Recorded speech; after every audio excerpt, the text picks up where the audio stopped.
Less पर चीन विवादित सीमाओं का निपटारा नहीं कर रहा है और इसमें भारत भी शामिल है।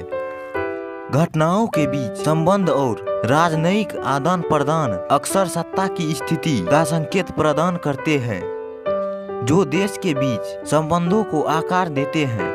भारत चीन संबंधों के परिदृश्य में हाल ही 2 घटनाओं से संकेत मिलता है कि परिणाम उत्साहवर्धक नहीं हो सकते हैं। पहली 13 और 14 अगस्त को सैन्य कमांडर स्तरीय वार्ता का 19वां दौर और दूसरी 22 और 23 अगस्त को जोहान्सबर्ग में 15वीं ब्रिक्स बैठक। इस बातचीत से लद्दाख में चल रहे सैन्य टकराव में किसी नतीजे पर पहुंचने का संकेत नहीं मिल रहे हैं।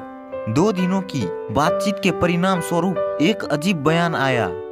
वे शेष मुद्दों को जल्द से जल्द हल करने और सैन्य तथा राजनयिक चैनलों के माध्यम से बातचीत और वार्ता को आगे भी बनाए रखने पर सहमत हुए हैं। साथ ही दोनों पक्ष सीमावर्ती क्षेत्रों में जमीन पर शांति बनाए रखने पर सहमत हुए हैं। हालांकि आधिकारिक तौर पर स्वीकार नहीं किया गया है, लेकिन मीडिया रिपोर्ट से पता चलता है कि लेफ्टिनेंट जनरल स्तर की वार्ता के बाद मेजर जनरलों के बीच 2 अलग अलग लेकिन एक साथ बैठकें हुई, जो देपसांग और चार्जिंग निंगलुंग नाला जंक्शन में तैनात बलों की कमान संभाल रहे हैं। यह 2 अन्य घुसपैठ के मुद्दे हैं जिस पर अभी तक बातचीत नहीं की जा रही है और न ही इसे संबोधित किया जा रहा है। ये दोनों क्षेत्र विरासत से मिले मुद्दे हैं जो समय के साथ तीव्र और कमजोर होते जाते हैं। देपसांग की चुनौती। देपसांग के मैदान भारत के लिए रणनीतिक महत्व के हैं, क्योंकि वे भारत, चीन और पाकिस्तान अधिकृत कश्मीर के ट्राई जंक्शन के आसपास स्थित है। सैद्धांतिक रूप से यह चीन को सियाचिन ग्लेशियर तक भारत के एकमात्र भूमि मार्ग को काटने का एक दृष्टिकोण प्रदान करता है। व्यवहारिक रूप से चीन को हिमाच्छादित भूभाग और काराकोरम पर्वत श्रृंखला पर बड़े पैमाने पर आक्रमण शुरू करना होगा, और यदि वह सफल भी हो जाता है तो उसे हिमाच्छादित भूभाग के कारण अपनी सेना को तार्किक रूप से समर्थन देने की चुनौतियों का सामना करना पड़ेगा और इसमें एक बड़े हिस्से पर कब्जा करना होगा। ऊंचे ऊंचे पहाड़ जिनके बीच से सासेरला दर्रा स्थित है। इस तरह के हमले की शुरुआत सबसे अच्छे रूप से एक खतरे की कल्पना का हिस्सा हो सकती है, जो चीन के संभावित राजनीतिक उद्देश्यों और इसकी पैदल सेना क्षमताओं के साथ संबंधों के बिना अमूर्त रूप में जीवित रहती है। यह सैन्य वास्तविकता की गंध परीक्षण में विफल रहता है, जब तक कि कोई यह नहीं मानता कि परमाणु शक्तियों के बीच बड़े पैमाने पर युद्ध पास नहीं होते हैं। भारत के लिए देपसांग में चुनौतियां दोहरी है। सबसे पहले 220 किलोमीटर लंबी अशोक डीबीओ रोड के निर्माण के बावजूद इसकी सड़क कनेक्टिविटी कमजोर है, जो लेह को दारबुक और अशोक के माध्यम में देपसांग में दौलत बेग ओल्डी से जोड़ती है, और इसीलिए कुछ बिंदुओं पर खासकर गलवान में काट जाने का खतरा है। हालांकि देपसांग में हवाई क्षेत्र को C-130 जैसे भारी परिवहन विमानों के लिए विकसित किया गया है, लेकिन सक्रिय संचालन के दौरान इसकी उपयोगिता सीमित है, क्योंकि यह लेस के बहुत करीब है। दूसरा, गहराई वाले क्षेत्र में बेहतर कनेक्टिविटी के कारण चीन की जनशक्ति क्षमता भारत की तुलना में बहुत अधिक है। संदर्भ में बुनियादी ढांचों के निर्माण में भारी उछाल के संकेत मिलता है कि चीन के सैन्य बल लंबी अवधि के लिए वहां मौजूद है। इसमें डोकलाम पठार पर बड़े पैमाने पर निर्माण भी शामिल है, जो सिलीगुड़ी गालियारे के लिए खतरा है। दबाव बिंदुओं में वृद्धि और छिटपुट सलामी स्लाइसिंग चीन की सामरिक चाल का महत्वपूर्ण हिस्सा प्रतीत होता है। इन कदमों का इसके राजनीतिक और रणनीतिक उद्देश्यों से संबंध को पहचानने की आवश्यकता है। भारत की समस्या।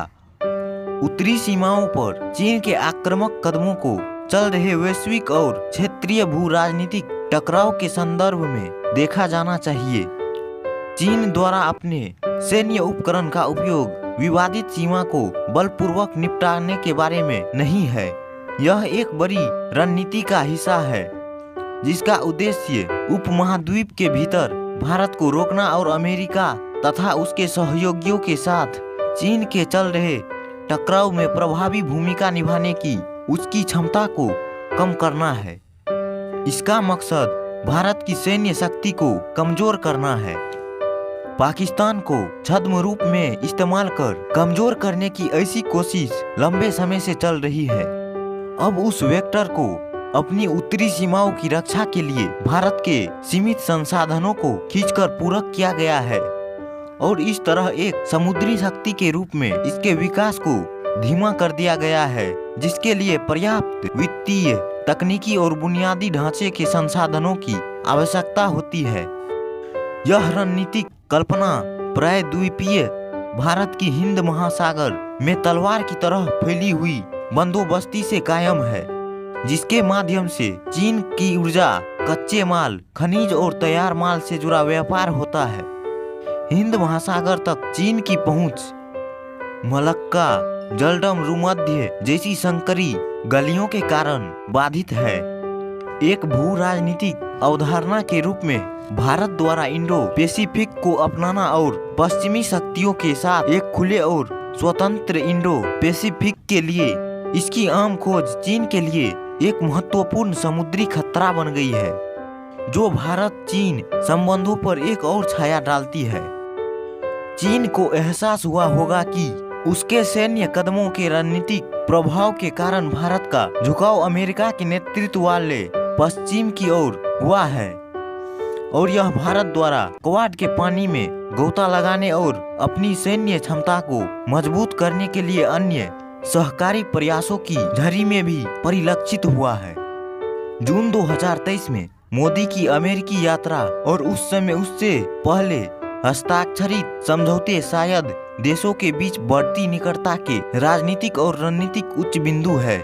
इस तरह की वृद्धि से चल रहे वैश्विक भू राजनीतिक टकराव में चीन पर प्रतिकूल प्रभाव पड़ेगा।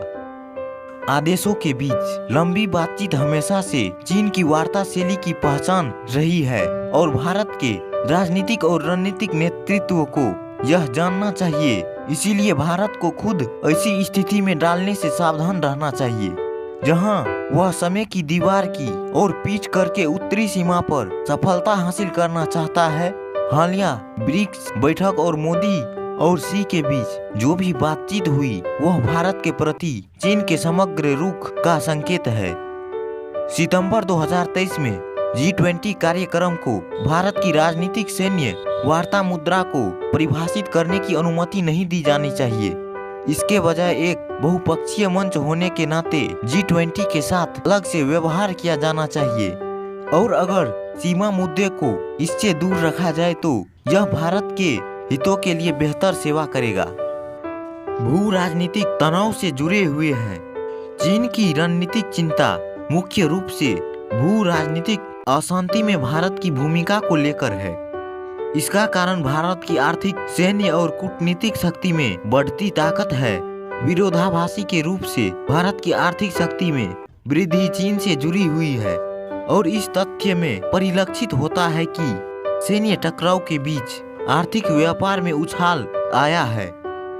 दूसरी ओर अमेरिका और उसके सहयोगियों के साथ भारत की रणनीतिक निकटता गहरी हुई है और उम्मीद की जा सकती है कि वह उसी राह पर आगे बढ़ेगा। भारत ने अब तक रणनीतिक की अपनी खोज के लिए समय समय पर अनाड़ी मुद्राएं अपनाती है। इसकी विशेष नीति गुटों से दूर रहने लेकिन संदर्भ के आधार पर सावधानी पूर्वक पहचाने गए देशों के साथ एक ही तंबू में रहने पर आधारित होनी चाहिए। मौलिक वैश्विक भू राजनीतिक तनाव विश्व व्यवस्था को बदलने के बारे में है। भारत की बहुध्रुवीय संरचना की अवधारणा पश्चिम और चीन से अलग है। इसीलिए जबकि गठबंधन और ब्लॉक निर्माण विश्व मंच पर चल रहा है, भारत की वृद्धि और शक्ति की राह एक कठिन रस्सी पर चलना है जिस पर बातचीत करना कठिन हो रहा है, क्योंकि भू राजनीतिक के दबाव के कारण भू अर्थव्यवस्था का तर्क कमजोर हो रहा है।